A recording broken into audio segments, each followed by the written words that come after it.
Okay, first let me get this out of the way before I say anything else.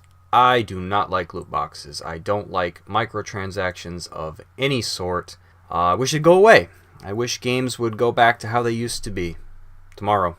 So back in December, I thought to make a video on why loot boxes are not gambling. Ultimately, it just never went anywhere. And just the other day, I saw a video by Rich at ReviewTechUSA. Love his content, been watching for years. He was talking about a site called OpenCritic and how they kind of have a special little banner across games that use microtransactions and loot boxes and the sort. So that kind of made me more eager to put this out there. So I got my notes, finished it up, and here we go. So I read some of the comments on Rich's video to kind of get an idea of what side of the fence I was going to be on and how many people are going to be there with me. And turns out not many. I can already hear people saying, you know, how can you possibly think loot boxes are not gambling? Well, let's use an analogy that Rich uses in his own video, the casino one. Now, I understand what Rich means when he says that you go to a casino with money, you spend money because you want to win money. The same way when you buy a skin, or rather, no, when you buy a loot box in a game, you have an idea of what you want to win. You want to win a character or a skin or a skill or, you know, whatnot. But the difference is a game of blackjack or a pull at the slots or whatever, it doesn't guarantee you anything. You're not guaranteed a thing. You might win something, you might lose all of your money. It's winner takes all.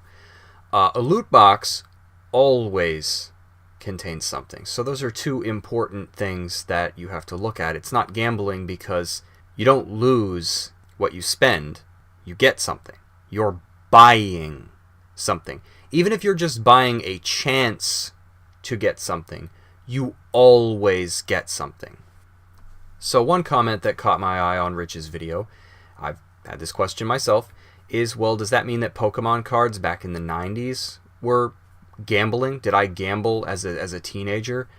And someone replied, no, the difference is that Pokemon cards are tangible. You can hold them, you can buy them, sell them, trade them. Loot boxes, the contents have no value. They're digital. They're essentially worthless.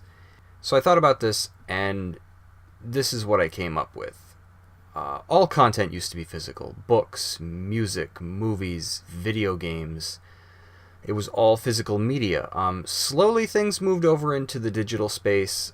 Books were one of the first ones that I remember just because, I mean, it's text. It's easy. That was like Amazon's big thing back in the day. They had books. Music and movies followed. Now it's very commonplace for people to use either services where they just stream the music to their phone so they don't even need to store anything, or, you know, people just buy MP3s.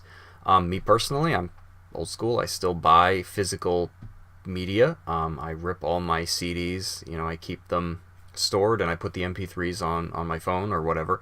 I don't use streaming music services. But anyways, and video games are getting there. They are, as Rich likes to point out, growing year by year. A lot of people are buying digital games now, whereas physical games used to be the big thing. So if it's true that a loot box and its contents have no value because they're digital items, then what about games we purchase digitally? Do they have no value either? I mean, they exist within the same space. I can't trade a digital game any more than I can sell it. It's just as worthless as any other digital content. Monetarily speaking, of course. Now, you can gauge them at the amount of personal satisfaction that you get from said content. But then, of course, you could do the same thing with loot boxes. This content is stuck where it is. It's at the mercy of the service that upholds the infrastructure that stores my content. Look at what happened to the Wii. You can't buy games on the Wii anymore, and the ones that you have purchased, even Nintendo has said, your access to them will be cut off at some point. That has, you know, yet to be decided. So does that mean I gambled on Wii games that I bought on the Virtual Console? Figuratively speaking, yes. Even Rich wonders about the future of digital gaming. What are going to be like the pitfalls and the perils, or whatever that saying is, And speaking of Nintendo, what about companies who don't refund purchases, who have wonky return policies where they won't even refund something that you bought accidentally? Is that gambling? Another great example is the Season Pass. How is this not in the same category as loot boxes? You pay money, you're guaranteed content, but what is it, and is it good? How long does it last? Are they going to spend a lot of time working on it, or are they just going to shovel it out there? I mean, how's that not gambling? You can't hold it. It's not part of the main game. You don't know what it is. You pay up front for it. And this might seem like a stretch to some people, but I mean, how are Kickstarters not gambling then? You give money, okay, you can see what you should get, but we've heard plenty of stories about things falling through, things going belly up, and people just taking your money and kind of running off with it. Again, I'm not defending loot boxes here, but I think there are a few important distinctions between loot boxes and gambling that I think people need to take a closer look at before they come to the conclusion that they are gambling. 1. Loot boxes always contain content. If a loot box is purchased with real money, and it had a random or a fixed percentage to be completely empty, or maybe even partially empty, okay, then I'd say it's gambling. They're literally just digital card packs. I mean, for some reason, it's the name that attracts the ire. Loot box. 2. Loot boxes do not allow for real money to be won. You cannot spend real money or put up collateral in hopes to win real money. And 3. Winner takes all does not apply. Players are not presented with even the chance, and it's not limited to these things, but like a double or nothing, for instance. Oh, you bought one loot box. How would you like to have 2 loot boxes, but if you lose, we get your money and you get nothing? So, no offense to Rich, but whenever I hear people say loot boxes are gambling, all I hear in my head is, McDonald's made me fat. Violent video games make you violent. In my opinion, it's out of touch. Rich is not much older than I am, a few years, and we're calling a duck by another name here. Businesses can hardly be at fault for wanting to make money.